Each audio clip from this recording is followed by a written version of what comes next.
जो माताएं बहनें फ़ोन से कहानी सुनना चाहती हैं करवा चौथ के व्रत की, वो इस प्रकार सुन सकती हैं। कार्तिक वदी को 4 को करवा चौथ कहते हैं। इसमें गणेश जी का पूजन व व्रत स्वागिन स्त्रियां अपने पति की दीर्घ आयु के लिए करती हैं। प्राचीन काल में द्विज नामक ब्राह्मण के 7 पुत्र और एक वीरावती नाम की कन्या थी। वीरावती प्रथम बार करवा चौथ के व्रत के दिन भूख से व्याकुल मूर्छित होकर पृथ्वी पर गिर पड़ी। तभी सब भाई यह देखकर रोने लगे और जल से मुंह धुलाकर एक भाई वट के वृक्ष पर चढ़कर छलनी में दीपक दिखाकर बहन से कहा, चंद्रमा निकल गया। उस अग्नि रूप को चंद्रमा समझकर दुख छोड़ वह चंद्रमा को अर्घ देकर भोजन के लिए बैठी। पहले में कोर में बाल निकला, दूसरे कोर में छींक हुई और तीसरे कोर में ससुराल से बुलावा आ गया।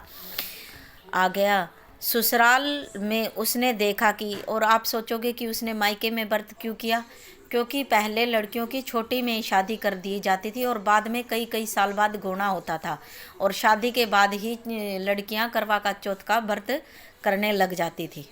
और वो 7 बहनों की बहन थी, एक इकलौती, बहुत ही लाडली। भाइयों से उसका दुख देखा नहीं गया भूखा रहने का, क्योंकि वो बिना खाए पिए मूर्छित हो गई थी। ससुराल में उसने देखा कि उसका पति मरा पड़ा है। स्योंग से वह इंद्राणी आई। स्योंग से इंद्राणी मतलब करवा चौथ वाली माता, ये देवी माता आई और वीरावती उन्हें देखकर विलाप करते हुए बोली, हे माँ, इस अपराध का फल मुझे मिला।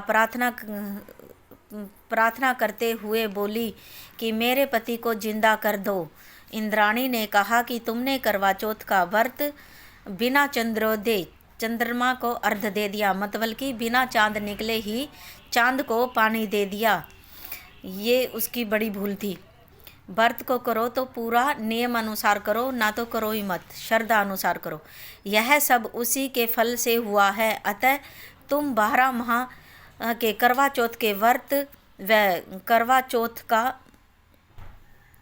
चौथ का व्रत श्रद्धा और भक्ति पूर्वक करो। तो माता रानी ने कहा, तुम 1 साल तक करवा जो चौथ आती है हर महीने की, उसमें तुम करवा चौथ का 1 साल तक व्रत करो और बड़ी श्रद्धा और भक्ति से करो। अब तुम्हारे पति पुनः जीवित हो उठेगा। इंद्राणी के वचन सुनकर वीरावती ने विधि पूर्वक 12 माह के चौथ और करवा चौथ व्रत को बड़ी ही भक्ति भाव से किया। अब देखो, सुनो, वही बात बोली है। और जो वो थी वीरावती, उसने 12 महीने तक हर करवा चौथ को उसने बहुत ही विधि पूर्वक और श्रद्धा भक्ति से उसने व्रत बहुत ही अच्छे प्रकार से किए, चौथ के और करवा चौथ के दोनों ही। और इन व्रतों के प्रभाव से उसका पति पुनः देवता सदर्श जीवित हो उठा और माता की कृपा के कारण उसका पति फिर से जीवित हो उठा। इसी कारण तब से ये रीत चली आती है कि पत्नियां इस करवा चौथ के दिन, कार्तिक वदी के महीने की चौथ को, ये अपने पति की लंबी आयु के लिए सभी लेडीजें व्रत करती हैं, ताकि उनके पति की लंबी आयु हो और घर में सुख समृद्धि बनी रहे है, पति पत्नी में प्रेम बना रहे है। जिस प्रकार हे देवी माता, आपने वीरावती की इच्छा पूरी करी, सभी लेडीजों की इच्छा पूरी करना, सबके पतियों की उम्र लंबी करना, सबको सुख संपत्ति देना और उनके बच्चों की भी रक्षा करना। जय हो माता रानी। इस कहानी के सुनने के बाद बोला जाता है कि श्री गणेश जी की भी एक कहानी बोलनी पड़ती है, तो 2 हो जाती हैं, जोड़ा। हमारी भाषा में बोलते हैं कि जोड़ा बोलते हैं। मेरी मम्मी बचपन से ही हमें एक कहानी सुनाती थी गणेश जी की। आज मैं आप सबको वो गणेश जी की छोटी सी कहानी सुनाने जा रही हूँ, जो को आपको अच्छी भी लगेगी। श्री गणेश जी इसी करवा चौथ को थोड़े से चावल लेके एक भोलवे में, मिट्टी का भोलवा होता है ना, जो दिवाली के ऊपर पानी का भर के रखा जाता है छोटा सा, उस भोलवे में दूध लेके और गली गली में घूम रहे थे, कोई खीर बना दो, खीर बना दो, खीर बना दो, खीर बना दो। सब बोले ये बूढ़ा पागल हो चुका है, हाथ में थोड़े से चावल ले रखा है और एक भोलवे में देखो दूध ले रखा है और बोल रहा है कि खीर बना दो, खीर बना दो। इतनी सी से कोई खीर बनती है? एक बुढ़िया बेचारी बहुत ही दुखी थी, बहुत ही गरीब थी, निर्धन थी, टूटी झोपड़ी पड़ी थी। उसने बोला कि महाराज आ जाओ, बैठ जाओ, पानी पी लो। और वो बोला कि उसने बैठे गणेश जी और बुढ़िया के हाथ से पानी पिया और बुढ़िया को बोले ये थोड़े से चावल और ये थोड़ा सा दूध है, मेरी खीर बना दो। वो बुढ़िया ने थोड़े से चावल लिए, खीर लिया। बुढ़िया के पास बर्तन भी नहीं थे, मिट्टी का ठेकरा जो मटका होता है ना, फूट जाता है, उसके नीचे का एक रह जाता है हांडी के जैसा।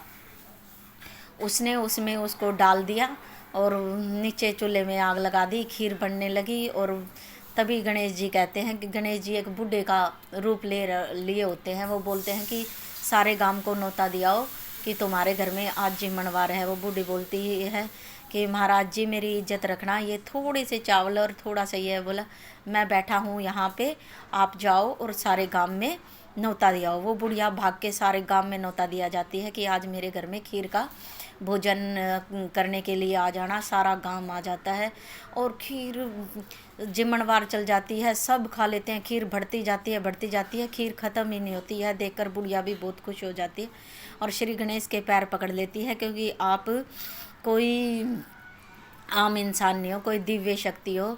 और मेरा प्रणाम स्वीकार करें। और गणेश जी उस बुढ़िया से बहुत खुश हो जाते हैं। वो बोलते हैं कि बुढ़िया रानी अब मुझे जाने की आज्ञा दो। जैसे ही श्री गणेश जी जाते हैं उस बुढ़िया की झोपड़पट्टी के ऐसे हाथ लगा देते हैं, ऐसे हाथ लगाते हैं। जैसे ही वो हाथ लगाते हैं झोपड़पट्टियाँ सोने की बन जाती है। बुढ़िया के जो बाल होते हैं, हेयर होते हैं, वो भी सोने के, गोल्डन के हो जाते हैं। बुढ़िया बहुत खुश हो जाती है। बुढ़िया के 7 पुत्र हो जाते हैं, पूरा परिवार दिखाई पड़ता है। बुढ़िया इतनी खुश और इतनी सुखी अपने आप को मानती है और भगवान को धन्यवाद करती है। भगवान आपका धन्यवाद, आपने मेरे को इतनी खुशी, धन धान्य सब कुछ दे दिया, पुत्र और पत्नियां समेत। फिर एक पड़ोस में बुढ़ी होती है। वो बुढ़ी उससे पूछती है कि ये तुम तो बहुत गरीब थे, इतना अमीर कैसे हो गई? ऐसा क्या तुम्हें मिल गया रात रात इतना तुम अमीर हो गए? वो बोली ऐसे ऐसे, वो बुढ़िया शरीफ होती है, बताती है ऐसे ऐसे एक बूढ़ा आया था और उस बूढ़े थोड़े से चावल ले रहा था और बोले वो तो और दूध ले रहा था। वो बुढ़िया बोलती है वो तो मेरे घर भी आया था पागल बूढ़ा, इतने से चावल के कोई खीर बनती है? कोई इतने से दूध भोलवे का कोई वो खीर बनता है?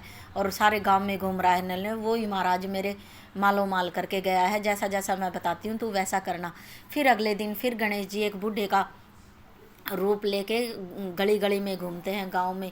तब वो बुढ़िया, हाँ, बहुत चालाक थी। वो बुढ़िया सोचती है कि उसको मैं आज, इस महाराज को मैं आज बिल्कुल भी जाने नहीं दूंगी। इसको मैं मैं अब खीर बना के और अपने घर बार को सोने का बना लूँगी और अपने बालों को भी सोने का बना लूँगी। वो उसके बूढ़े के पैरों में पड़ के बोलती है, हे महाराज हमारे घर चलो, मैं आपकी खीर बना दे के दूँगी। भगवान तो अंतर्यामी होते हैं, सारी बातें समझ लेते हैं कि ये बूढ़ी लालची है। वो उनके घर जाते हैं और वो चढ़ा देती है एक उसमें अच्छे बड़े सारे बर्तन में उसके गणेश जी के थोड़े से चावल और वो दूध में थोड़ा सा दूध में वो खीर चढ़ा देती है और बोलती है, और महाराज आपकी कृपा हो तो मैं पूरे गांव को न्योता दे आऊँ। वो बोलता है जैसी आपकी मर्जी। वो पूरे गांव में न्योता दे आती कि आज मेरे घर में खीर खाने का बुलावा है, खीर खाने का बुलावा है। सारा गांव आ जाता है और खीर वो आती है, तब तक वो थोड़ा सा दूध और थोड़ी सी वो होती है, वो पूरा जल जाता है। बुढ़िया देखती है और वो रोने लगती है। पूरा गांव बोलता है जब तेरे पास चावल और दूध ही नहीं था पर्याप्त मात्रा में तो हमें पूरे गांव को क्यों बुलाया? हमारा मजाक उड़ाने के लिए। उस बुढ़िया को बुरा भला कह के गांव वाले अपने घर में चले जाते हैं। और फिर वो महाराज बोलता है, ठीक है बुढ़िया माई रानी, आप ऐसा करो, मुझे जाने की आज्ञा दो। तो वो बोलती है, ठीक है महाराज आप जाओ। वो सोचती है शायद अब महाराज जाएगा, मेरे झोपड़पट्टी के हाथ लगाएगा तो मेरे सोने का महल हो जाएगा और सोने के बाड़ हो जाएंगे, और जो मेरे पुत्र मर चुके हैं पहले के वो भी जीवित हो उठेंगे। इस प्रकार वो बुढ़िया रानी सोचती है कि मेरा पति जो मर चुका वो भी जीवित हो उठेगा।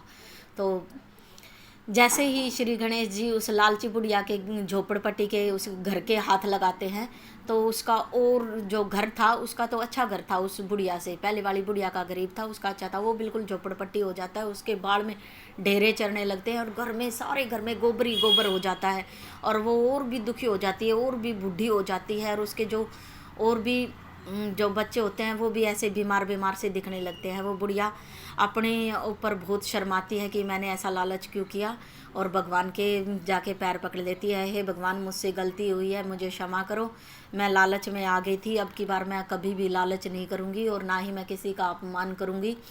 तब श्री गणेश जी के अपना रूप प्रकट करते हैं, बोलते हैं देखो कि मैं श्री गणेश भगवान जी हूँ, और आप आज के बाद कभी भी लालच और किसी का अपमान नहीं करोगे।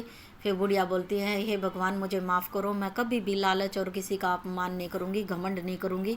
श्री कृष्णा जी, श्री गणेश जी उसके सिर पर हाथ टेक देते हैं। बुढ़िया का फिर से अच्छा घर, अच्छे सब कुछ हो जाते हैं, सोने के बाढ़ हो जाते हैं, उसका पति भी जीवित हो जाते हैं और बच्चे भी एकदम खुश हो जाते हैं, घर में चहल पहल मच जाती है। और वो जो खीर जली हुई थी वो फिर से पूरा बर्तन बड़ा दूध से और चावल से और खांड से और मावे से भर जाता है, उबलने लगता है और बोलता है, गणेश महाराज जा, अब सारे गांव को न्योता दिया। वो जाके सारे गांव को न्योता दियाती है और सारा गांव छिक के खीर खा के जाता है। जिस प्रकार हे भगवान गणेश जी, आपने उन बूढ़ियों की किस्मत खोली, हमारी भी किस्मत खोलना, हमारे सिर पे भी ऐसे ही हाथ रखना ताकि हम भी खुशी से झूम उठे, खुशियाँ हमें भर भर के दे हे भगवान। सबसे पहले मैं यही बोलूँगी, सारी पत्नियाँ अपने पति से कुछ सामान मांगने से पहले अपने लिए ज़्यादा खुशियाँ मांगे कि पति केयर करने वाला हो। तुम भी अपने पति की इतना ही केयर करना और पति भी तुम्हारी इतनी ही केयर करे। जय माता दी, जय माता करवा चौथ वाली माता की हमेशा ही जय जयकार हो। राधे कृष्णा, पार्वती शिव भोले, लक्ष्मी गणेश, विष्णु भगवान और राधा कृष्णा सब की जय जयकार हो।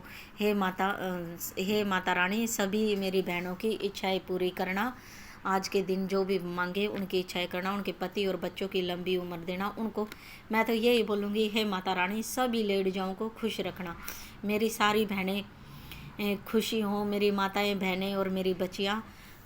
मैंने अक्सर देखा है माताएं बहनें बच्चियाँ अक्सर ज़्यादा दुखी होती हैं और अपने आप को खुशी दिखाती हैं। हे माता रानी सबको खुश करना। जय हो माता रानी।